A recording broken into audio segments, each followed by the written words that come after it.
लब्बैक अल्लाहुम्म लब्बैक लब्बैक ला शरीक लक लब्बैक इन्नल हम्द वन्निअमत लक वल मुल्क ला शरीक लब्बैक अल्लाहुम्म लब्बैक लब्बैक ला शरीक लक लब्बैक इन्नल हम्द वन्निअमत लक वल मुल्क।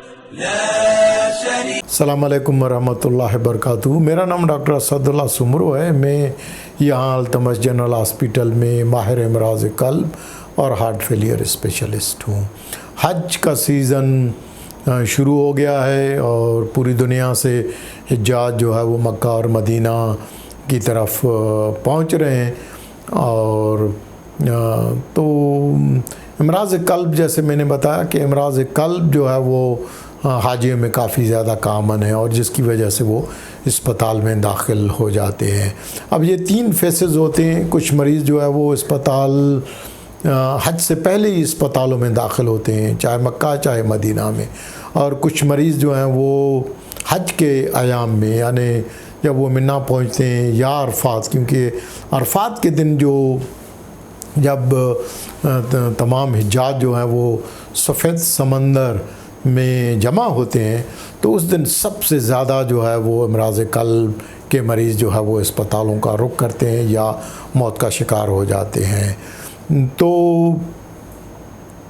हज के दौरान या फिर हज ख़त्म करने के बाद जो है वो जो मरीज़ मदीना से ऑलरेडी होके आए हैं तो फिर मक्का में उनको अमराज़ क़ल्ब लायक हो जाते हैं, या फिर जो मरीज़ हज ख़त्म करके जो मदीना नहीं गए तो फिर वो जब मदीना जाते हैं तो फिर वहाँ मदीना जाके घर के सफ़र से पहले फिर उनको अमराज़ क़ल्ब अचानक लायक हो जाते हैं। अब इन अमराज़ क़ल्ब के बाद जो दूसरे नंबर पर जो जानलेवा मर्ज़ लायक होता है वो होता है फ़ालिज। फ़ालिज भी एक बहुत बड़ी जो है वो एक इमरजेंसी है। इसके मुख्तलिफ़ इक़साम होते हैं। कुछ मरीज़ों में खून का लोथड़ा जम के फ़ालिज हो जाता है। कुछ मरीज़ों में ये होता है कि दिमाग की जो शरियानें होती हैं वो शरियान फट के और खून जो है वो वहाँ पर जो है जम जाता है, तो उसको हेमरेजिक स्ट्रोक कहते हैं। तो दोनों किस्म के जो फ़ालिज हैं वहाँ पर कामन है और दोनों ही किस्मों का इलाज जो है वो मौजूद होता है।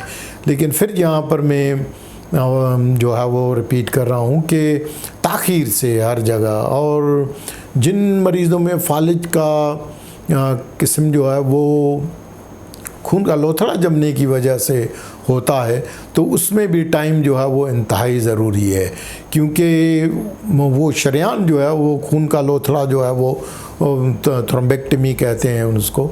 तो कुछ मरीज़ों में इंजेक्शन्स देने पड़ते हैं, थ्रोम्बोलिसिस कहते हैं, या फिर खून का लोथड़ा जो है वो सक करके और शरियान को खोला जाता है।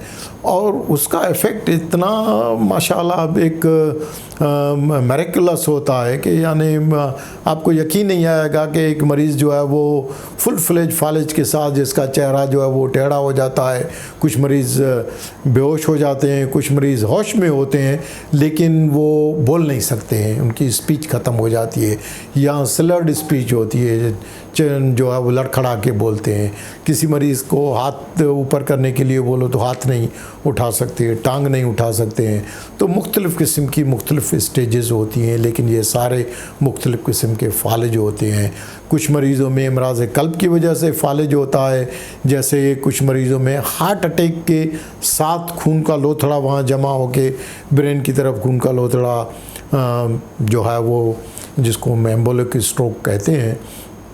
तो दोनों जो है वो एट अ टाइम आते हैं कि हार्ट अटैक भी होता है और लेकिन हार्ट अटैक के उनको अलामात नहीं होते हैं। जब वो फ़ालिज होता है तो उसके साथ जब अस्पताल में दाखिल होते हैं तो उस वक्त फिर जब हम ECG और एको वगैरह करते हैं तो पता चलता है कि इस मरीज़ को हार्ट अटैक पहले हुआ है और उसके बाद जो है वो फ़ालिज हुआ है।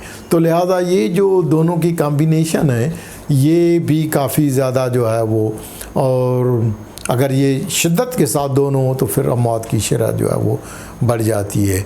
तो लिहाजा फालिज के मरीज़ों को भी फौरी तौर पर अस्पताल में जो है वो पहुंचना चाहिए। अस्पतालों में हर किस्म की सहूलतें होती हैं हज के दौरान, और हाजियों के लिए इलाज, अब तो इलाज फ्री हो रहा है, लेकिन आगे चल के पता नहीं, क्योंकि इलाजात इतने दिन ब दिन महंगे होते जा रहे हैं और अब बहुत सारे मुल्कों की जो इकानमीज़ हैं वो ख़राब होती जा रही हैं।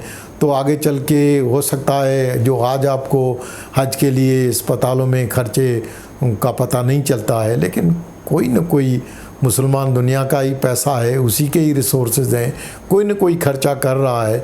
तो लिहाजा वक्त से पहले, क्योंकि अगर वक्त के साथ पहुंच जाएंगे तो अस्पतालों का खर्चा कम होता है और आपका भी फ़ायदा है उसमें, क्योंकि शरेआन को फौरी तौर पर खुल जाए तो आपका बोलना भी जो है वो जल्दी में बहाल हो जाता है, आपके हाथ पांव जो हैं वो दोबारा जो है वो काम करने के काबिल हो जाते हैं। तो लिहाजा फालिज जो है वो उसको भी जो है वो निगलेक्ट नहीं करना चाहिए, और ऐसी सिचुएशन में जब भी इस किस्म की सिचुएशन हो तो फौरी तौर पर अस्पतालों का रुख करना चाहिए। शुक्रिया।